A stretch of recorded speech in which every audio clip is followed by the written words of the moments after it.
Hello everyone, this is Chara back at it with another tournament analysis slash meta discussion video.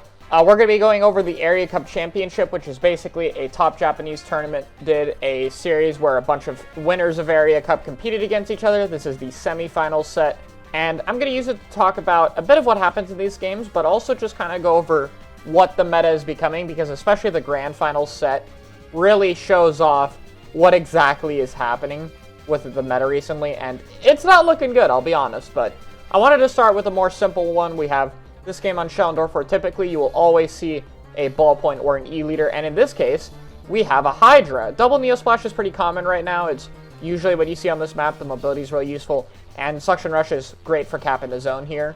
But it is pretty interesting to see Hydra here, especially since so many of the weapons right now, besides Leader, are really fast. Like you can see, Splash just bursts everything down super quickly, so seeing Hydra's kind of interesting. I don't know if I super agree with this pick, but I think on some stages it's really useful for walling out. It can just really struggle in paint battles, though. Currently, though, I think Hydra will struggle against E-Leader a good bit, which has been the main backline for zones. The amount of paint Leader puts out, the amount of pressure it puts out. I've seen some people say the little bit of extra range that MP provides the Leader isn't that drastic, and no, it absolutely is. A little bit of extra range on a weapon with that much range already is a big difference, and it also drastically increases its painting power. So Leader just puts out a good amount of specials. Mine is great at holding zone. Rain is good at painting zone. E-Leader's kit is very good for zones. And it's been the main backline we've been seeing in Japan, where they play mostly zones. But recently we have seen it be surpassed by a different backline, which I'll get into a bit later. But Hydra does really struggle against both of these, so it's why I only see it being a real niche option. But I think it's still a very interesting pick, and on specific maps like Schellendorf or maybe even Wahoo World, I can see it working out. The mine is still really useful for holding zone, and armor is nice. But the bigger problem we have is that Hydra is a very slow armor weapon, so you kind of have to play with another support in most situations. Like here they're ditching it for the triple bomb rush comp, but in general, Hydra can really struggle to get a good amount of armor. As you can see, it's near the bottom in terms of special count, behind one of the splashes that's clearly playing very aggressively. So it definitely has a lot of weaknesses. Like Hydra's a powerhouse, but it's slow, it doesn't paint very well, and it has a hit that's not bad, but still pretty situational. So it's interesting to see it on a few maps, and I think it might develop as a niche, but it's not anything super special, I think. I will say the Hydra comp did do very well for the majority of this game. They were winning or holding the lead for a lot of it, and it did do really, really well. So, I mean, even though they end up really struggling at this game, and I believe end up losing it, I do think the comp itself did do pretty well.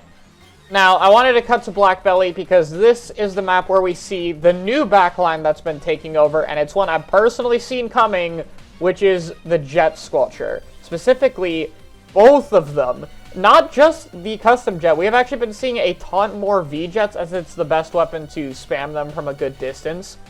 And these two backlines, I guess are the same backline with two kits, I think are just absolutely going to be way better than E-Leader ever was. First of all, V-Jet and Custom Jet both don't really have to deal with E-Leader because they get so many specials that they can just special the Leader out. Like, you could just missile, you can just ray them, you can just move them.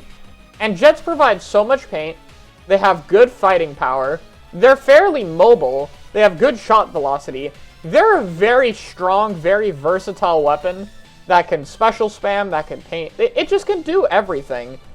And it has plenty of tools to take over E-Leader, and even if we were to go into, like, oh, maybe Hydra, nah, it completely will destroy Hydra with its specials as well, especially the special spam on Hydra. Like, you just get raid, you get missile constantly, you can't get your charge off. These are the backlines we're starting to see. And in terms of comp here, this is your standard Black Belly really likes burst damage, so you see a ton of burst bombs, you see Try, Splash, Custom Jet, Rapid. Just your typical burst damage, fight heavy map that is Black Belly. Not too much to say, but these are the backlines we're starting to see more. So that's the backline side of things, but I know some of you guys are wondering, what about K52? And don't worry, they're still here, they're still everywhere more than ever. And recently we have seen 3 of them, which is both terrifying and also very new. We have seen 2 of them before, and we'll see 2 of them again later, but 3 of them is very new. And this is a very good Booyah map, obviously, for clearing top mid with all the grades. It's good at clearing bunker, it's good at clearing sides, but 52s are still absolutely everywhere, and it's not even just 52s. We'll have to talk about the other shooters when we get to the grand final set, but I just wanted to say the 52s are being experimented with even more. We're starting to see more multi-52 comps. I don't know if we're going to see a ton of triple 52, but we are seeing a lot more double K52. And I expect this to be a trend that will continue to keep up, especially if we see more jet squelchers, because one of the main counters to Stingray and Custom Jet is Booyah. And what do you know? This is the weapon that spams a ton of Booyahs and can still go in, so we're going to be seeing a lot of that. Armor Rapid is still pretty standard. I think it's going to be dropping off as we get more mobile weapons, because Rapid can struggle against some short-range weapons in terms of just getting the gap closed on him. But Armor Rapid's been pretty common, so we're seeing that still pretty just everywhere there in zones. Anyways, moving into Grands, the team with the 352 and the Soda Hydra double splash comp did end up making it to Grands. And this is where we get to really talk about the meta, because look at these weapons, and look at how many of them are shooters. 7 of them. Backline, support, and every frontline but the bucket are all shooters. They're everywhere. And the slosher player is Retina, who is a slosher, like, one trick. Basically someone who almost exclusively plays bucket, so that's partially why it's there. We are seeing shooters everywhere. We are seeing 52, we're seeing Zap, Splash, Jet Squelcher, Squeezer, H3. There are so many good shooter weapons right now, and we are starting to see comps absolutely full of them. And I want to talk a bit about why that is. And part of it will be buffs, which I'll have to get into a bit later. But the main thing shooters can do better than other weapon classes is just mobility and the ability to engage and disengage from fights. There's not really much commitment with the shooter as there is with something like a Blaster, Slosher, or even something like a Splatling and Charger, because they do still have that charged up shot.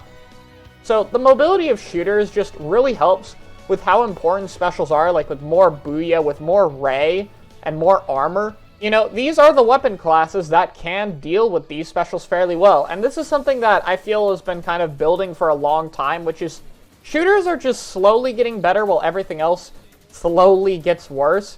It's not like a single change caused this, it's more of many changes over time. And this Grand Final set is just full of all these shooters. And it's some great gameplay. I don't want to show off the whole thing. You should check out the VOD in the description if you really want to watch it.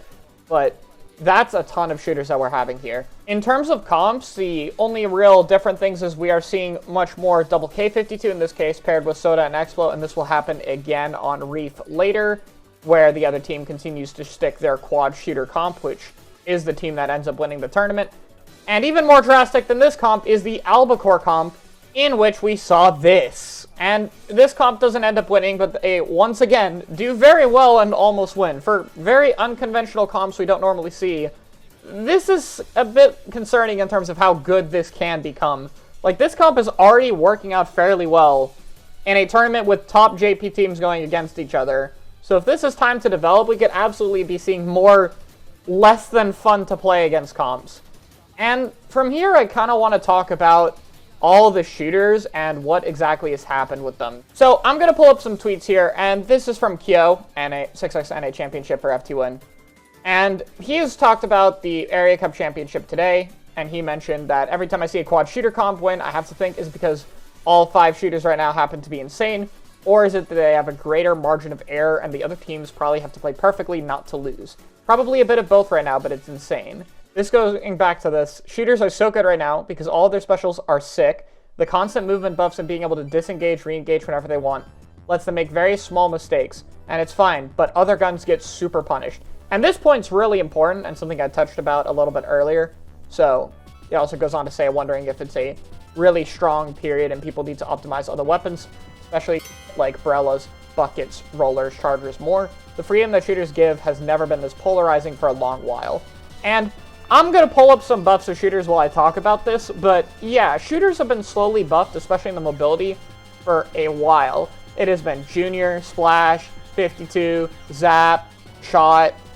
We have seen so many shooter buffs over the last few years, and K52, or 52 in general, I suppose, is the most buffed weapon in Splatoon history. So I do think it's a point where shooters have been over-buffed. They're very good at getting specials, especially 52 and the Jet Squelchers. They're great at engaging, disengaging, and with how important specials are, having these high mobility weapons is just incredibly essential. And Sendu goes on to add to this another top-level player saying they really went hard on buffing shooters again and again and again. I mean, check out 52 patch history or Splattershot. In addition, weapons that would keep shooters in check got nerfs just before this era, which is true. Stuff like Squelchers, Brella, Bamboo, H-Tree, a lot of stuff that counter shooters did get toned down. And he goes on to say a really good point that I didn't even consider until I read this tweet, which is Booyah Bomb, Torpedo, and Hammer, the specials introduced late game, are designed to be countered by shooters. Shooters are the main thing to deal with Booyah. They have the easiest time against Torpedo. They have the easiest time against Hammer. This is absolutely true. The late game specials and subs that they're adding, and I'd even argue that Fizzy Bomb belongs on this list because slow weapons can really struggle at dodging it compared to shooters. Bomb spam as a whole is potentially arguable as shooters have an easier time dealing with that, so it might not even just be the buffs, it might just be meta shifts as a whole have led shooters to be absolutely dominant. So, with all that being said, as a Quad Shooter Cup wins one of the most important championship area cups there has ever been, of literal teams that winning area cup facing each other, as we look into Splatoon's patch history and how the game has changed over time, my question to you guys is, do you agree with the shooter apocalypse? Do you think it has gone too far? Personally, I think shooters definitely need some kind of tone down or less dependency on specials in order for other weapons to thrive. And it really sucks to see such a diverse game filled by just shooter, shooter, shooter, shooter, shooter, shooter. There's so many unique classes, and it just sucks to see other weapons get the back foot to that. But let me know your guys' opinions, and thank you so much for watching.